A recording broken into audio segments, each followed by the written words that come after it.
Hotel family, peace, Brother Ron. Let me weigh in one more time on our condition as the black race.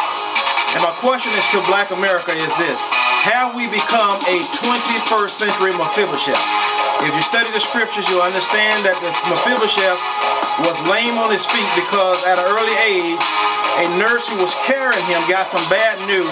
She began to rush, and she dropped him as a child. He broke his ankles, and the scriptures say he became lame on his feet. And when I begin to think about this story, I begin to think about the condition of the black man. Have we become a 21st century Mephibosheth? Yes, because we're still lame on our feet. Because we was dropped, just like Mephibosheth was dropped. We was dropped in Africa. We was dropped in the hands of the Arabs, the Spanish, the Portuguese, and then the Europeans. Then we was dropped inside of the dungeons. Then we was dropped on the ships. Then we was dropped in the oceans. Then we was dropped in the Caribbean islands. Then we was dropped on the plantations. Then after they semi-loosed us from slavery, they dropped us in the ghetto. And now we're in the ghetto, dropping each other on the streets. All you ministers need to be taking notes out there. We have become a 21st century Mephibosheth, and we're still waiting for the king to rescue us. In black America, we have not been saved yet, because in order for us to really truly be saved, we must save ourselves. Stop the black on black crime, because that ain't nothing but self-hatred, self-perpetuated hatred. And whites are looking at us in this decrepit state that we'll continue to stay in because we don't want to love and change our mind about each other.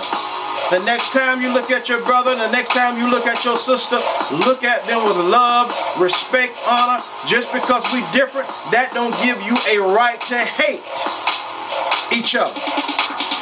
I think we have experienced enough hate for almost 500 years in this country.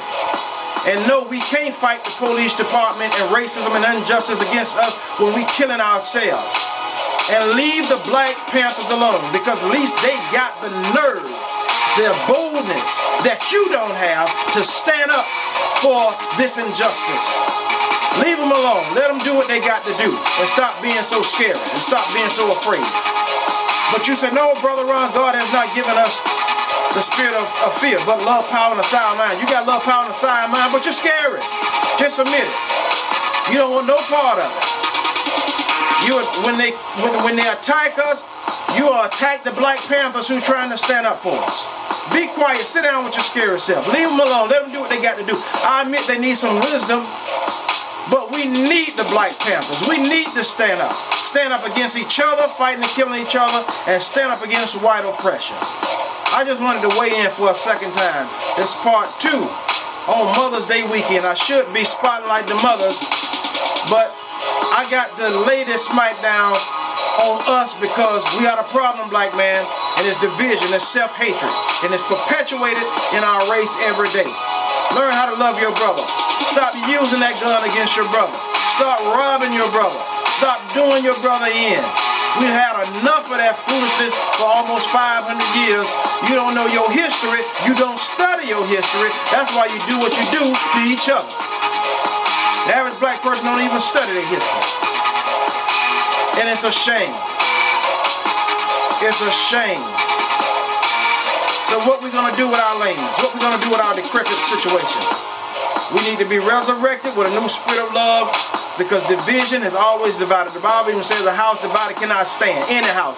White house, blue house, I don't care, church house, I don't care what kind of house it is. It won't stand with division.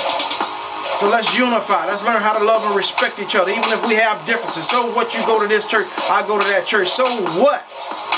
Put your race first. Love your race first. Not your religion. Love your race first. Not your church. Love your race first. Not your pastor. Love your race first.